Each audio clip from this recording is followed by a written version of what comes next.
Dans ce tuto, je vais vous montrer la manière de dessiner les gabarits que vous utiliserez pour réaliser une protection pour tablette, smartphone ou petit ordinateur de n'importe quelle taille. Prenez du papier et à 1 cm du bord inférieur, dessinez le contour de votre appareil. De chaque côté, rajoutez 2 cm et demi. En haut, vous rajouterez 1 cm. N'oubliez pas de garder le 1 cm qui se trouve en bas. Découpez tout autour. Vous avez maintenant le gabarit de la poche de devant. Pour le gabarit du dos, prenez un autre morceau de papier, placez le gabarit du devant en bas à droite, tracez une ligne le long, mesurez votre poche de devant, rajoutez la moitié de cette mesure au-dessus. Finalement, pour faire bonne mesure, vous rajouterez 2 cm en haut. Nous avons le gabarit du dos avec le rabat. En ce qui concerne le bas de la pochette, vous pouvez laisser les angles droits. Cependant, je préfère avoir des arrondis. Je vais vous montrer comment faire en utilisant la partie du dos. D'abord, pliez en deux. Prenez une bobine de fil qui fait 3 cm et demi de diamètre. Placez la base de la bobine dans le coin inférieur gauche du panneau qui est plié et dessinez l'arrondi. J'ai aussi découpé des arrondis dans la partie rabat. Maintenant, vérifiez avec le gabarit du devant pour voir si les arrondis du bas de la pochette correspondent bien, et c'est le cas. Pour fermer le rabat, vous avez plusieurs possibilités.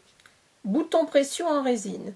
C'est une fausse bonne idée, il me semble, puisque vous allez appuyer fort pour fermer la pression et ainsi peut-être endommager la tablette ou le smartphone qui est dessous. Les boutons pression aimantés, bien sûr, vous pouvez, comme pour les boutons pression résine, vous pouvez n'en mettre qu'un. En général, on les place à 2 cm et demi à partir du bas du rabat sur le patron. Vous pouvez en mettre un de chaque côté aussi. On peut aussi utiliser un chouchou et un bouton. Le chouchou sera à prendre dans le rabat de cette manière et ensuite il viendra se poser ainsi. Le bouton sera à coudre au bon endroit plus tard. Utilisez aussi un morceau de ruban ou bien un morceau de billet qui sera pris dans les coutures de chaque côté et sous lequel viendra se glisser le rabat pour fermer la pochette. Ces deux gabarits forment la pochette de base. Pour rendre le modèle un petit peu plus intéressant, je vais placer une poche plaquée sur le gabarit numéro 1. Mesurez la hauteur, ici j'ai 28, divisé en 4 et les 3/4 de la hauteur seront la mesure de la poche. Donc ici j'arrive à 21, 3 × 7. Vous voyez que j'ai arrondi les coins inférieurs. J'ai aussi arrondi les coins supérieurs, mais ce n'est pas une obligation. Simplement parce que j'avais envie de faire quelque chose de joli en haut de la poche. J'ai refait un autre arrondi dans l'autre sens. N'oubliez pas que si vous faites la poche, vous aurez ici à placer un bouton pression. Découpez les différentes pièces. Gabarit 2, le dos. Un morceau de doublure. Un morceau de molleton thermocollant, j'ai pris ici la Vliseline H640 que je vais repasser au dos de la doublure. Vous pouvez, si vous voulez, le repasser au dos du tissu extérieur, évidemment. Gabarit 1, la poche de devant. Un morceau de doublure. Un morceau de thermocollant. Ici, j'ai pris de la Vliseline plus fine H630.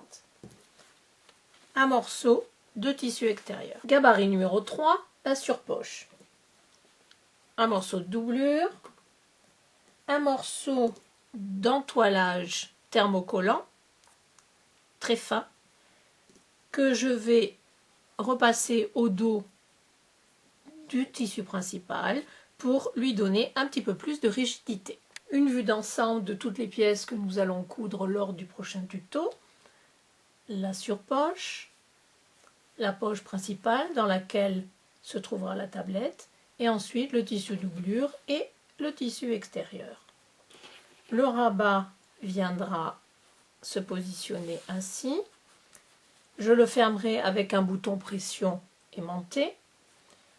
Comme je trouve qu'il y a trop de bleu dans la partie supérieure, je vais probablement l'égayer en mettant un appliqué. À partir d'un appareil, je vous ai montré comment construire les gabarits, les adapter à vos besoins et je vous ai donné la liste des pièces à découper. Je vous encourage à tout préparer pour coudre avec moi votre patron sur mesure. Lors du prochain tuto, nous passerons au montage des pièces et à l'assemblage de la pochette, avec en plus une astuce qui facilitera la couture finale. J'espère que ce tuto pas à pas vous a plu et vous aura appris quelque chose que vous pourrez réutiliser par la suite. Je vous dis à bientôt